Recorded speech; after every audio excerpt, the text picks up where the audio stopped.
కేరళ మాజీ ముఖ్యమంత్రి పినరాయి విజయన్ గారి ఇంటి మీద, ఆఫీసుల మీద ఈడీ దాడులు. ఎంత దుర్మార్గమైంది బీజేపీ.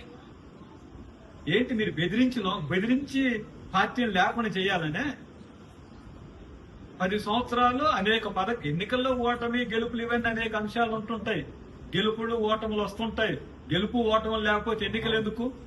కాబట్టి ఇవాళ పినరాయి విజయన్ మీద అత్యంత సమర్థవంతమైన పాలన ఇచ్చి, పేదరికాన్ని నిర్మూలించి, సెక్యులరిజాన్ని కాపాడటానికి అనేక అభివృద్ధిని, వెల్ఫేర్ని సమాన స్థాయిలో డెవలప్ చేస్తా ఉంటే ఇప్పుడు ఈడీ దాడుల పేరుతో 4 రోజులు ఇవాళ చేస్తే ఇది ఎంత దుర్మార్గమైంది. కాబట్టి అఖిల భారత వ్యవసాయ కార్మిక సంఘం ఈ దాడుల్ని ఖండిస్తున్నాం.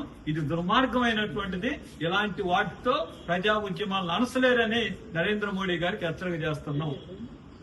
రఘురామకృష్ణరాజు గారు ఈ దళితుల ఓట్లు అక్కర్లేదు అనేసి స్టేట్మెంట్. అందుకే చంద్రబాబు నాయుడు గారు సమాధానం చెప్పాలా. దళితుల ఓట్లు అవసరం లేదని రఘురామకృష్ణరాజు గారు అంటారు.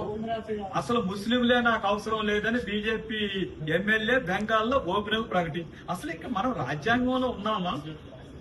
మనం భారత రాజ్యాంగం, అంబేద్కర్ గారు రాసిన రాజ్యాంగంలో ఉన్నామా?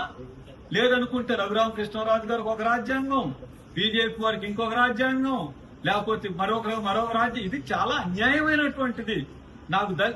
చంద్రబాబు నాయుడు గారు సమాధానం చెప్పాలి. నాకు దళితులకి అవసరం లేదని రఘురామకృష్ణరాజు గారు అంటే చంద్రబాబు గారి సమాధానం ఏంటి?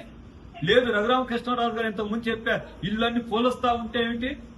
మనకు వచ్చిన సమస్య ఏమిటనంటే, ఇంత చేస్తున్నా ఆంధ్ర రాష్ట్రంలో వ్యక్తుల తగాదాలకు మారుతున్నాయి తప్ప జగన్మోహన్ రెడ్డి గారి విధానాల మీద ప్రజల్లో చెప్పరు.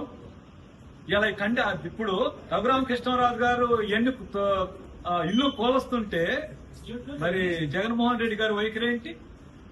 సో కాబట్టి రఘురామకృష్ణరాజు గారు చేసే మాటలు గాని, చర్యలు గాని ఇది క్షంతవ్యం కాదు. ఒక రాజ్యాంగ పదవిలో ఉన్నటువంటి వ్యక్తి వ్యవహరించాల్సిన తీరు కాదు.